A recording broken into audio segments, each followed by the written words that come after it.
With threats to our nation waiting around every corner, adaptability is more important than ever. When conditions change without notice, quick strategic thinking is crucial. And with obstacles consistently impending, determination is essential in overcoming them. It's this willingness, decisiveness, and resilience that sets Marines apart. With our fighting spirit, we don't just fight battles, we win them. Marines are the constant our nation counts on to fight the unknown. And through adaptable problem solving, we do just that. Learn more at marines.com.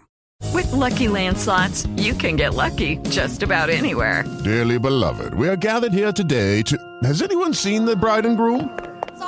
Sorry, we're here. We were getting lucky in the limo and we lost track of time. No, Lucky Land Casino, with cash prizes that add up quicker than a guest registry.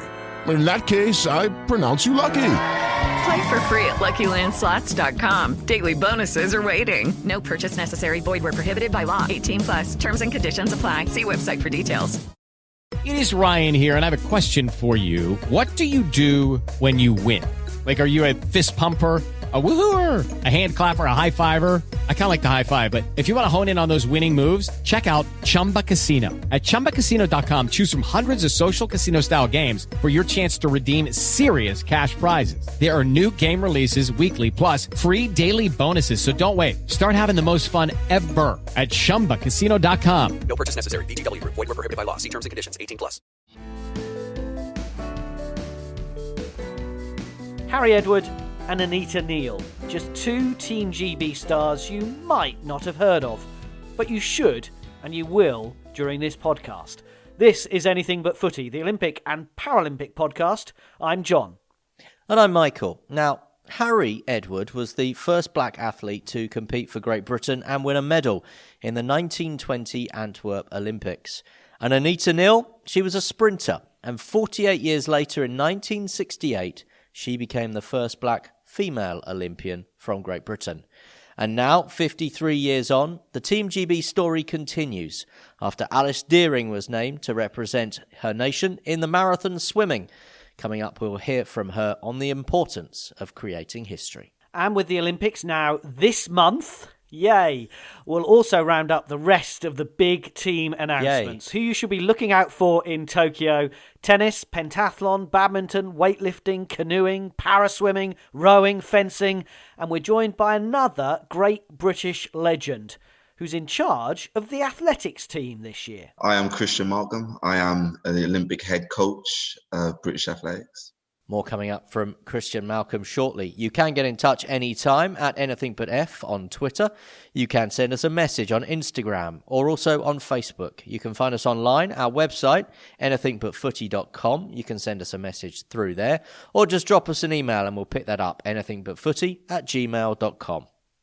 Now, history has been made already for Team GB as Alice Dearing becomes our first ever black female swimmer. The student at Loughborough bagged her spot in the 10K marathon swim after qualifying in Portugal. She was then confirmed by Team GB in the team for Tokyo. And we caught up with her at the team announcement. It hasn't sunk in the past week at all, even the swim that I did, and then up till now. I think it's one of those things that will probably just never hit me, even after I've raced at the Olympics and come home and do everything for Team GB. I'll just be like, I just can't really believe it's happening, and it will race by, and then in like 20 years time I'll look back on it and go, oh my god, that really happened. You said there, race in the Olympics. Not many people get to do that. Team GB have been at every summer and winter games, 125 years of history, and you're one of only around about 6,000 people that have ever had that opportunity. How much do you feel that privilege? That when you put it into like a context like that, that is mad. Obviously it's incredible to make it, but when you break it down to the numbers of how many people actually get the opportunity to represent GB at an Olympic Games, it's so few people, and to be one of those people is just honestly, like I never really dreamt of it when I was younger. People say, oh, I've always dreamed of being an Olympian. I never really dreamt of it because I never thought it was possible. I knew how much hard work went into being an Olympian and to get into this level. So to have got there, I'm just kind of proud to have like proved myself wrong in a sense. And I know my younger self would be like jumping up and down with pride. So yeah, it's just, it's an incredible achievement. Alice, Mark England, the chef de mission for Team GB, always comments on every team announcement. He's described this one as a significant moment in Olympic history for Great Britain. A significant moment. How does that make you feel when, you know, as Michael said, 6,000 athletes in the Olympics, but you become the first black female swimmer? Yeah, wow. For him to say that, that's incredible. I didn't know he'd said that, so thank you. Yeah, it's so exciting to help break down a barrier like that, to be one of the first, and to hopefully pave the way for generations of swimmers, black, white, you know, whatever, to pick up this sport and just go join it, because it's open to everybody. It's not just a sport for a certain people of a certain class or race or anything like that. I really do think it should be open and available to everybody, especially as a life skill. Everybody should know how to swim 25 meters. And I really hope me using my voice, this achievement can inspire people to just get in, go learn to swim. Doesn't have to be to an Olympian standard. It could literally just be 25 meters, which could potentially save your life one day. So I really hope it's taken as something positive for people. And you don't mind being an inspiration. You don't mind being that figurehead. It's like sometimes I was like, oh, this is heavy, this is difficult, it's quite frightening. But at the same time, I always thought people are looking at me in such a positive way. They're really looking up to me. I should take pride from this. This is something incredible. Not a lot of people get put on a chance like this, basically. So whilst sometimes a very small percent of the time, I did find it a bit like, oh, wow, like what if it all goes wrong? Literally seconds later, I'd be like, no, like I don't think it's that deep. Like people are just proud that you're doing what you're doing, and if you make it or if you don't, they will still support you. So I'm grateful for all the support I've had. I've had so many kind messages from friends, family and strangers from all around the world. So do the names Harry Edward or Anita Neal mean anything to you? Anita Neal sounds familiar. I'll tell you, Harry Edward was Britain's first black Olympian and the first black British Olympic medal winner. He was a sprinter. And Anita Neal was the first black British female Olympian, competed in 68 and 72, again, a sprinter. You are going onto a list, if you like, with names like that. And I think Team GB are very, very keen to look at that legacy and that history. And now you're part of it. Yeah, oh, that's so cool. Yeah, I definitely have heard of Anita Neal. I feel I should probably look up my my history of athletes who've gone to the games, actually. But to be joining a list like that, I think is so exciting. And I really hope in the future years to come, we can look back on it and just think, I'm happy and proud that these barriers are no longer in place, that sport is accessible to everybody. And whilst it's something definitely to be celebrated right now, hopefully we don't have to celebrate it in the future, or we can just look back on it on, okay, that was when it was broken, but now it's all good. So it's kind of like a bittersweet in a sense, where it's really cool, really great piece of history. But at the same time, I'm really looking forward to the day where it just doesn't matter. You speak so well, but you swim pretty well as well. So what for you is the aim, the ambition then for Tokyo 2020 and 2021 in the Bay in Adaba? So right now I'm just absolutely focused on training, getting everything right in the pool, just training my heart out. And then my main aim, it sounds really corny, is to just have no regrets on a race. It's such a long race, 2 hours. There's so much potential for things to go wrong. So I just want to make sure I execute my race plan properly. And I'm pretty confident that if I do, I will get a very good result out of it. But yeah, that is my main aim, is just get everything right and things will fall into place. And final one from us, Alice. You performed so well in Portugal. It's something that a lot of people in this country can't even work out how people can go around the world and compete in these events. How was it with protocols and everything? Yeah, it's very different from what I'm used to. I've only done 2 competitions during the COVID era. It sounds horrible to say, but I've only done 2 competitions, and they have all been very different.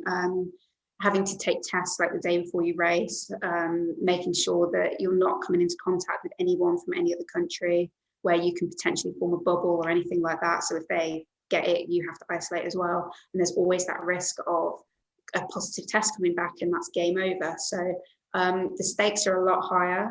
Safety is so much more important. I wore 2 masks on the plane, hand sanitizing constantly, wiping down my seat, doing everything to make sure that I get to the game. I get to the competition fit and healthy, qualify, and then get to the games fit and healthy. So it's a lot more to think about, actually, which it's a bit crazy.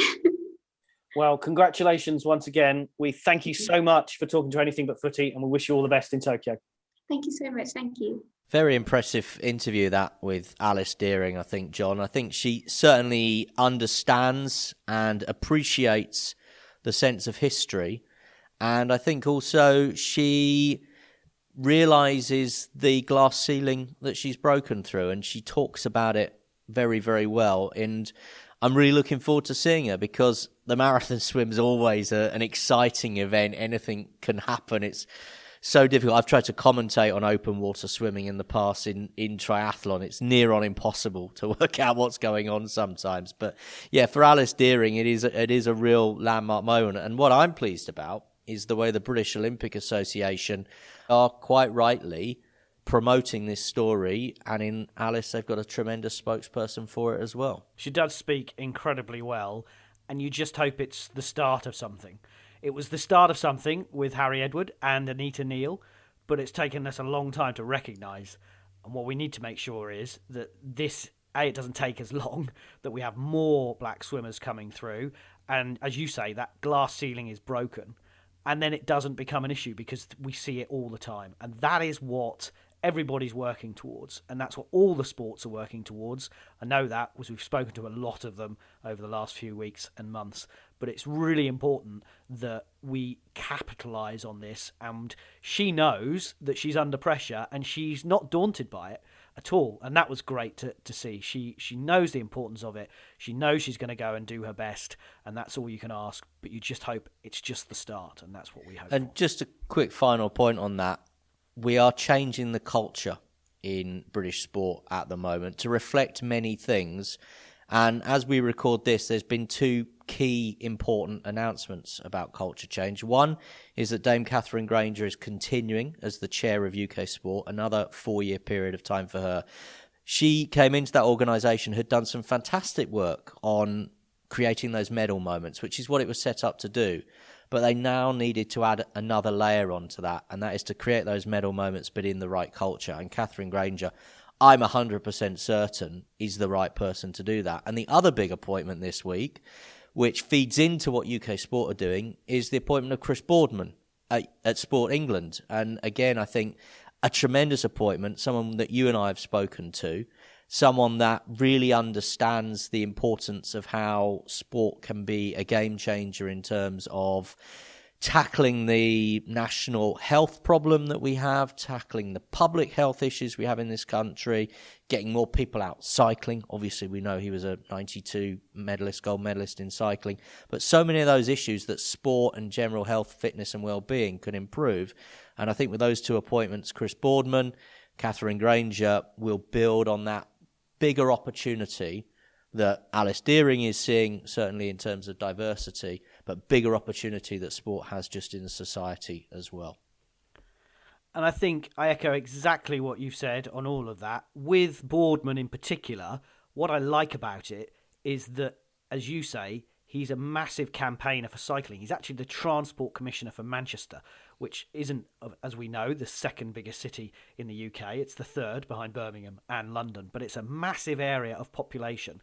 And what he's really keen about is getting people to as you say, get fit, healthy, get on a bike, walk. He's the transport commissioner. And there's that joined up thinking. And I think this is what we'd like to see. And we talked about it with a few people during lockdown about how sport can go side by side with health. And that it shouldn't be seen as two separate things. And transport as part of that. Because if you cycle, you get healthy. If you walk, you get healthy. That's beneficial to the NHS. That's also doing sport. And I think if those three things can all come together, and if Chris Boardman, I agree with you, is the right man to start that, then we're going in the right direction. That's why I really hope, like I said with Alice Deering, that this isn't the end of it. This is just the start of all the things that we're talking about to make us a better society and a healthier society as well. You're listening to Anything But Footy, the Olympic and Paralympic sport podcast. Para-swimming news now, and Ellie Simmonds will be heading to her 4th Paralympic Games after being named amongst 23 British swimmers confirmed for Tokyo later this summer. She is still only 26, made her debut in Beijing at the age of 13. She's one of 11 returning Paralympians, including 5 gold medalists from Rio 2016, Bethany Firth, Steph Millard, Hannah Russell and Ellie Robinson, who we caught up with when the team was announced. Hi, I'm Ellie Robinson, Paralympic gold medalist from the Rio 2016 Paralympic Games, and I'm looking forward to be heading to the Games. So Ellie, you've had an extra year of being the reigning Olympic champion. You've had 5 years. Most people only get 4. How's it been being the Paralympic champion from Rio?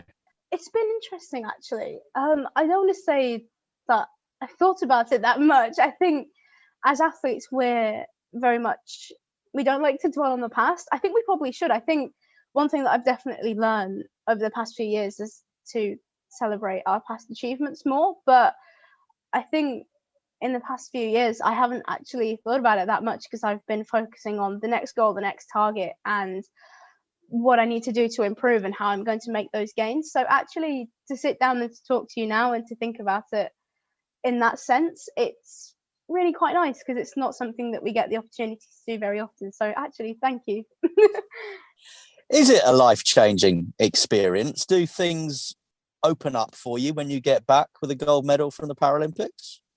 It's quite funny, actually, when you say life-changing, because the way that I would describe kind of the Paralympic Games as being life-changing is the experience that it's provided me with, and not just the experience of being at the Games and competing, but the 5 years that followed. I've learned a huge amount about myself. I've overcome a fair few challenges.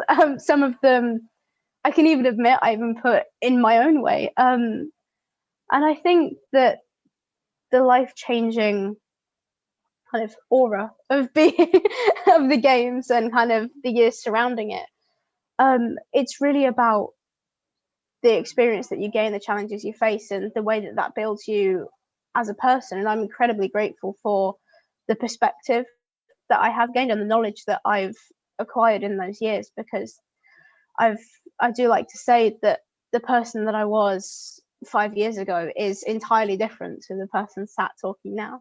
And has there been fun stuff that's happened to you? What's been the best thing? Was it maybe taking a medal into a school? Was it appearing on a chat show? What's been one of the highlights? I always like the last leg of fun. They are a very nice show to go on. I think the little things as well. So kind of going into events and talking, I really, really like talking about my experience, particularly at the minute, the past few years. Obviously I'm in a very philosophical mood today, but I've found myself kind of with a huge amount of experience and perspective, and being able to change that and kind of share that with people as well.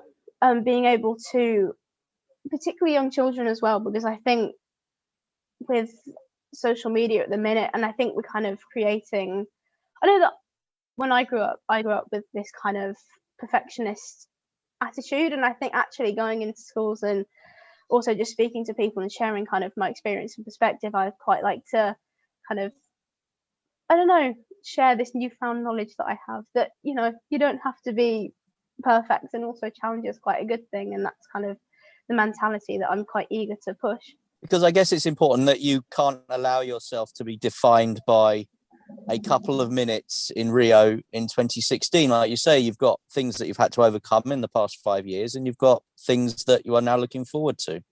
I actually really like that, the idea that you can't be defined by the, 35.58 seconds. Yes, I remembered it. I almost didn't. Yeah, but those 35 seconds, there is so much more to an athlete than the event that they do.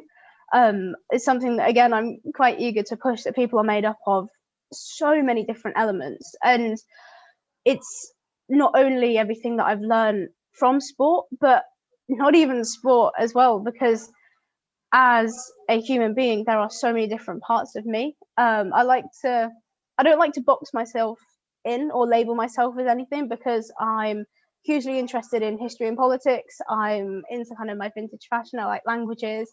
I like my F1. There are so many different sides, and I actually think that it'd be really good to get to know athletes for kind of who they are outside of sport as well. Obviously, the most important part is definitely watching them perform their sport, because that's, the reason that they train so hard. But I think it's really interesting when we do get to see the other side of athletes, because there is so much more than, people are made up of more than one thing, and very often it's hundreds and hundreds of things. So just finally, because I know you're doing lots of interviews today and time is tight, but when you go and get the kit next week, have you put an order in for a big coat with a big hood again, or are we going to come up with something new for Tokyo? It's interesting, actually. I think we are coming up with some new ideas for heat retention. So it may not be the same big coat that I had in Rio, but it will be, I'm sure there'll be something, because everything I do is kind of spur of the moment in those environments. In a competitive environment, nothing I do is planned. So I will see.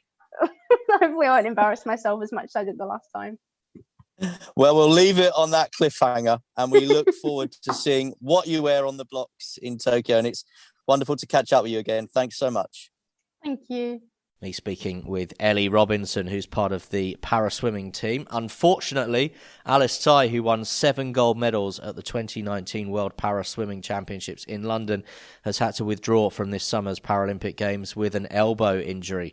There are 12 debutants, including Grace Harvey, who broke the British record in April, Rhys Dunn, Tully Kearney, an amazing comeback for her, having thought she'd never swim again, having missed out on the team in 2016, and also Maisie Summers-Newton, who won 7 individual titles between them at the 2019 World Para Championships in London, along with medalists like Louise Fiddis, Jordan Catchpole and Tony Shaw. And still to come, we hear from Christian Malcolm, the Olympic head coach at British Athletics.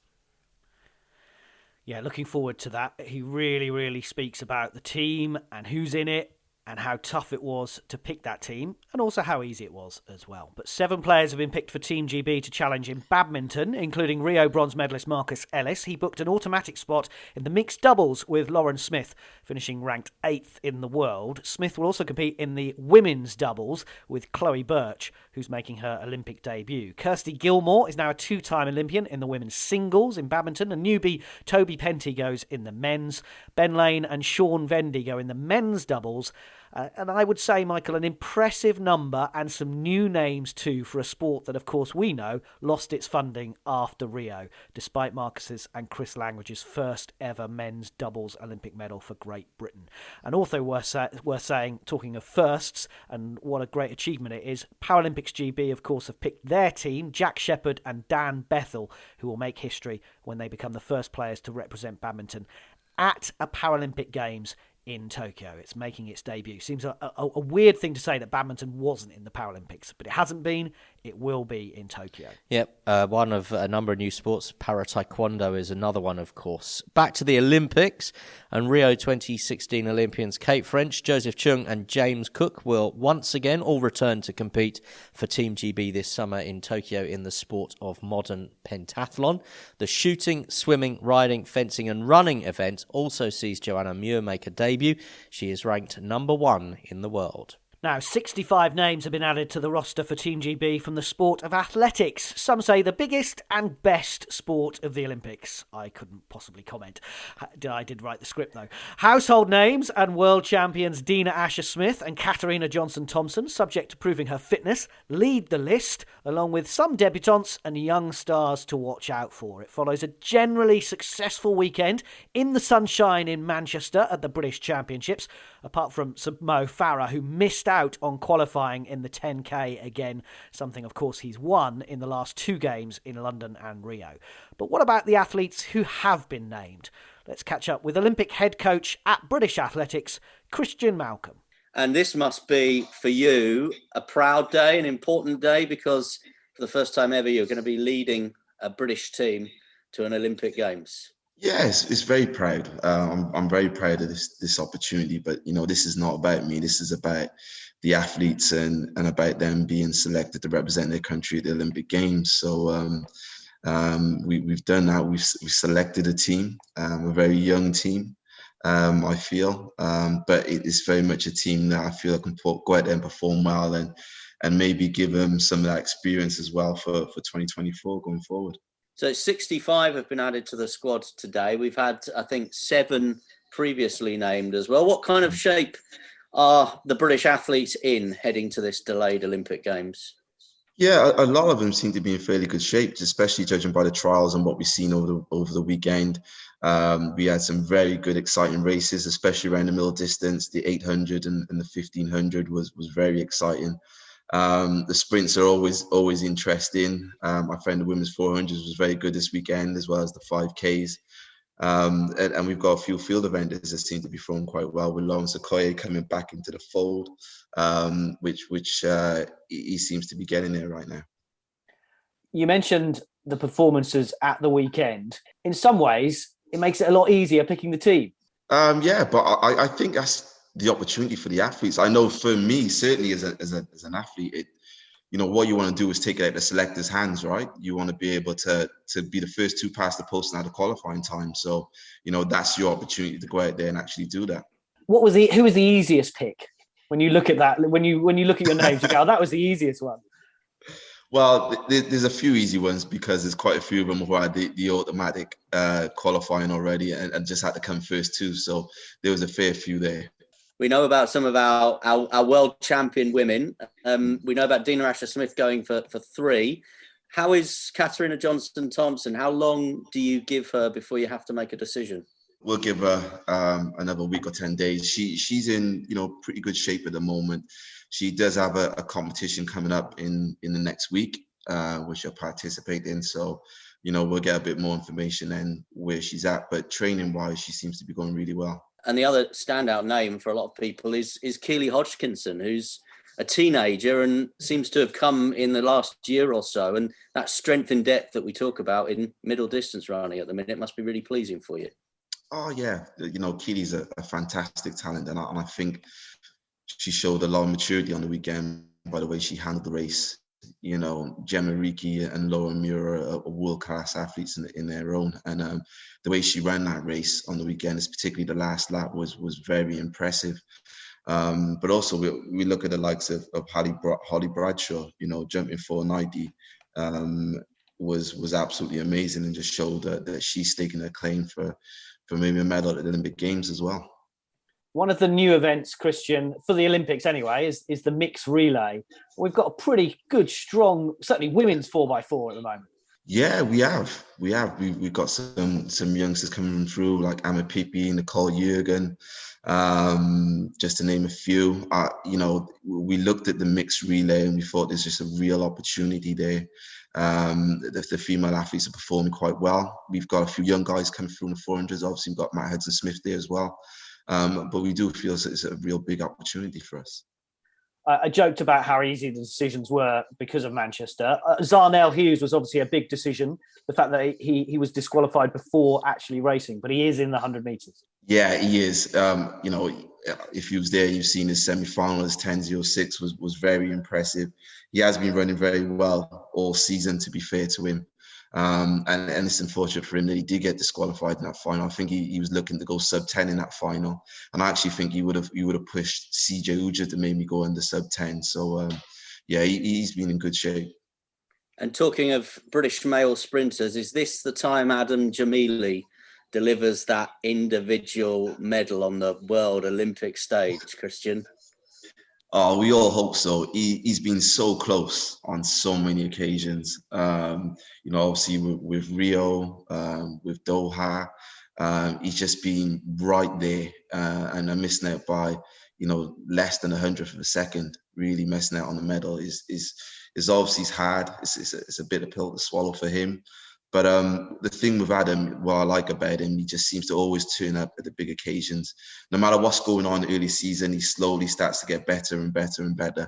And he seems to be rounding into shape again this year and doing that. So, hopefully for him, fingers crossed, this is his opportunity now. Can I ask you about the story that's in the Times, or the Times are reporting today, regarding Andrew Butchart? I mean, he appears to have done an interview with a podcast in which he says that he's done something with a COVID test. As a coach, do you have to remind him now about his responsibilities? He's going to Tokyo in a very difficult situation to represent his country. What do you say to him now as a coach? Well, at the moment, there's not much I can really do to comment on at the moment, because that is, going for investigation at this moment, going through a process.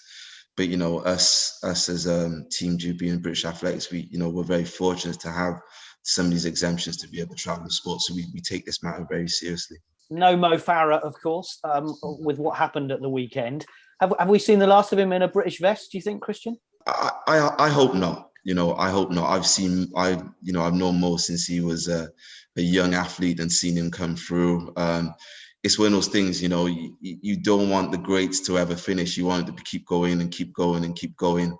Hopefully I'll get one more chance for us to be able to see him in a British vest. But, that's his decision. I can't obviously let you go without talking about Dina Asher-Smith.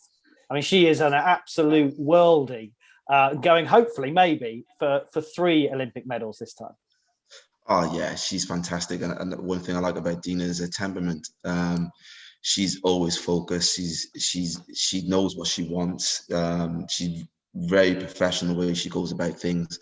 And I think what she's done as well lately is just built up that aura about her when she comes onto the track, that you're in fear of her. You don't know what to expect, but she always seems to produce. And just finally then, Christian, I mean, there seems to be the potential that you might add a few more names to this squad. Is that an option? What's the process there?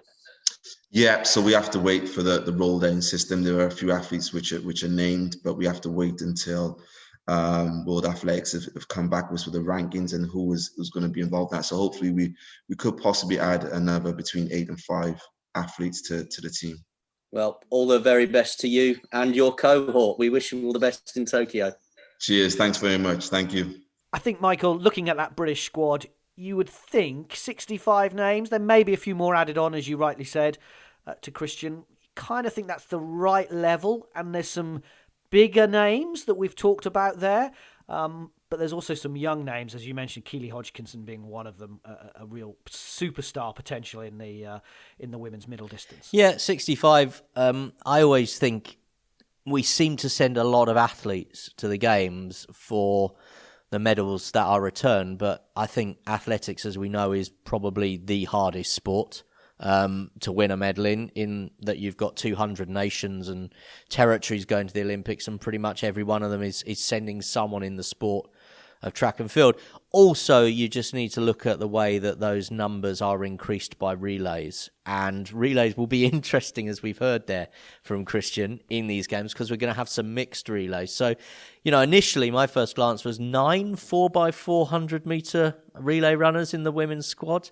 That seems a lot compared to 5 in the men's, but as you pointed out to me, there's no men going in the individual 400 metres, so they will be split across the 4x4 men's relay and the mixed relay. We do have 400 metre runners, including Jodie Williams, of course, who are going in the individual, and we'll have mixed relays, and we'll have the women's relays, which is why I think we've got that big squad. So it's a trimming down of the number. I think it was 80 or something that went to Rio.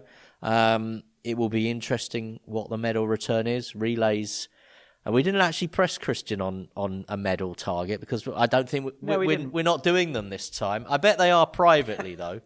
But the official line is we're not looking at medal targets this time. UK Sport are not outlining what they want. And I think going back to what we said about Catherine Granger, that's probably something that she would be in favour of. They're not outlining saying, right, if you don't hit this medal target, your funding is cut, because we're not doing that this time because it's been a very different build-up to the Games, as we know. So the medal target for British athletics normally at these type of events is, 7 to 9? Is that normally about what they... Yeah. You think with mixed relays and then the men's relays and the women's relays that you could get close to that. With just relays, couldn't you? And I think Christian said they've looked at the mixed relays and thought there's an opportunity there to get another medal. And I think that's the point. I think it is a shame about the 400 metres. I know that athletics is cyclical. And when we were growing up, everyone talked about Coe and Yvette and the 800 metres and Cram and the 1500 metres. But then we had this 400 metre resurgence with Roger Black and Akabusi and Jamie Bolsh and Ewan Thomas, and now you're looking at in the men's 400 metres because the women's are flying with Jodie Williams and the like. But you look at it and you go, just where is it? And yeah, you were looking at those numbers, and that was the only reason I could come up with, that we don't have individual men who are at that level. Now the level has moved on, and we know that in 20 years' time, there will be 400-metre runners again for Great Britain because there is the heritage there. But it is slightly disappointing from my point of view, because I think you would always, as you say, bank on a 4x4 100-metre men's relay medal as well as hopefully an individual performance and getting to the final. But we will see what happens. I think it's worth keeping an eye on what's going on around the world as well, because they are setting world records. Certainly in America, they've been having their trials, which has been absolutely huge. And one of them caught my eye. Remember Delilah Muhammad? She broke the world 400-metre hurdles record, of course, at the World in Doha in 2019. Well, she's now had that taken away from her by her compatriot McLaughlin, who smashed a sensational time of 51.90 on the final day of the US Olympic trials in Eugene. So you can tell that the Brits have come out, and we've said this across swimming and athletics, and performed really well. But there are other nations that are just going to come out and have really delivered, and the Americans certainly have at their championships. Staying with athletics, talk me through this then. Russia. They've just had another 61 athletes approved to compete in international competition under a neutral banner in 2021. That means a total of 123 Russians, although whether we can call them Russians, I'm not sure, are cleared for Tokyo 2020. The country is currently banned. Well, I say banned. You can't say they're from Russia. They can't wear team kit. They can't have their flag. They can't have their anthem or any of that. But we're letting them in by the hundreds. And we've just gone through the groups for the Rugby Sevens, for example. And Russia are in there. But how could they be in there if they're banned? Tell me. Yeah, so the Rugby Sevens have had their pools announced, and Great Britain men are up against the Olympic champions Fiji in their pool, which is not ideal, I wouldn't have thought. But, they got a silver medal, of course, lost to Fiji in the final. Michael was there. So it's Fiji, Great Britain, Canada and Japan in Pool B for the men. But as you say, for the women, Great Britain, who finished fourth in Rio 5 years ago against world champions New Zealand, which is tough. But then Kenya and the Russian OC, which we can only seem to think is the Russian Olympic Committee, but it's not Russia. It doesn't have the flag of Russia, but it's Russian. So through the games, are we going to say, a bit like Prince, formerly known as, symbol, formerly known as Russia? I don't know what the official term is. I think there is an official term, that they are athletes of a neutral country that with a link to Russia, I think you can say. But you're right, there's no name. They can't use the word Russia. They can't use the flag. No officials are allowed to go, whether they would have been going anyway. President Putin is not allowed to go and that. But it is confusing. When you say a country is banned, they're either banned or they're not. And that's what I think, if you're a neutral, like me and you, and people who don't, not for people like you and me, who are invested in it and know what's happened and know the background, if you're just someone who watches the Olympics once every 4 years, you're not going to understand why they're not in it when they are in it. Yeah. You say you're either banned or you're not. I think the Olympics is proving that actually you can be banned and not. all joined up together. Let's talk tennis. Andy Murray is off to his 4th Olympics, which will please John immensely. I know that. He will have been glued to his telly watching Andy Murray's first couple of games at Wimbledon late into the evening. Sorry, Matthew, you're just going to put yourself to bed tonight. Dad's watching the tennis. He's been picked by Team GB despite his comparative lack of match practice this year, currently competing at Wimbledon for the first time in 4 years. The double Olympic champion from London and Rio, of course, in the singles will go again, but also in the doubles with Joe Salisbury, so not Jamie Murray, his brother this time. Salisbury is making his Olympic debut. He recently won the French mixed doubles title. Cameron Norrie has said no. He's decided to focus on the US Open, along with some other more high-profile names like Rafa Nadal and Serena Williams. Dan Evans and Neil Skupsy make up the rest of the men's tennis team. Heather Watson and Joe Conter will be in the women's singles and doubles as they did in Rio. The mixed doubles will be decided once they're out there. And, staying with tennis, para-tennis now, another Scottish Grand Slam winner, defending champion Gordon Reid, leads the wheelchair tennis selection for Paralympics GB. He'll be joined by doubles partner Alfie Hewitt, who he beat in the final of the singles in Rio rather memorably 5 years ago for a GB Gold Silver. The French Open champions are 2 of 6 players. Rio quad silver medalist Andy Lapthorne is back as well, along with debutant Dermot Bailey. Lucy Schuker and Jordana Wiley make up the team. Deborah Kerr and Emily Lewis will join Olympic champion Liam Heath in the Canoe Sprint for Team GB. They will race in the K1 women's 500 metres and 200 metres respectively, both making their Olympic debuts in Tokyo. In weightlifting, 3 British women have been named by Team GB. Zoe Smith returns for a second games.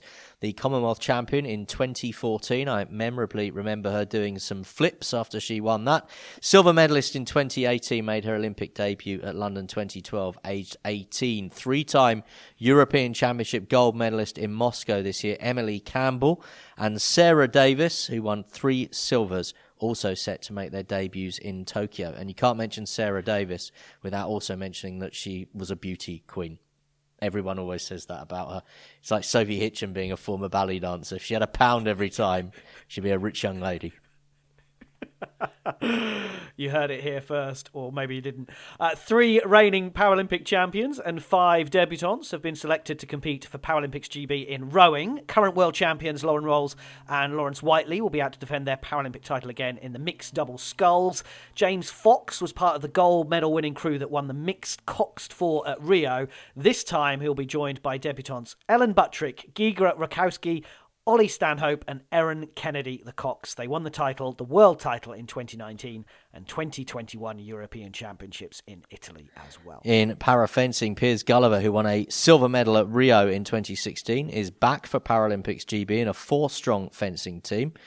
Also in there, Demetra Kucher and Gemma Collins-McCann, also in Rio 5 years ago. Oliver Lamb-Watson, who's also a bit of a YouTube star, will be attending his first games. Not a beauty contestant, he's a YouTube star. All these things you've got to remember. Now, you can get in touch anytime at AnythingButF on Twitter or message us on Insta and Facebook. Our website is anythingbutfooty.com or anythingbutfooty@gmail.com, and we will come back to you if you'd like to have your say. The definition of history is a continuous, systematic narrative of past events as relating to a particular person or country. Team GB has quite the story already. Stand by for Tokyo this month for more to be written.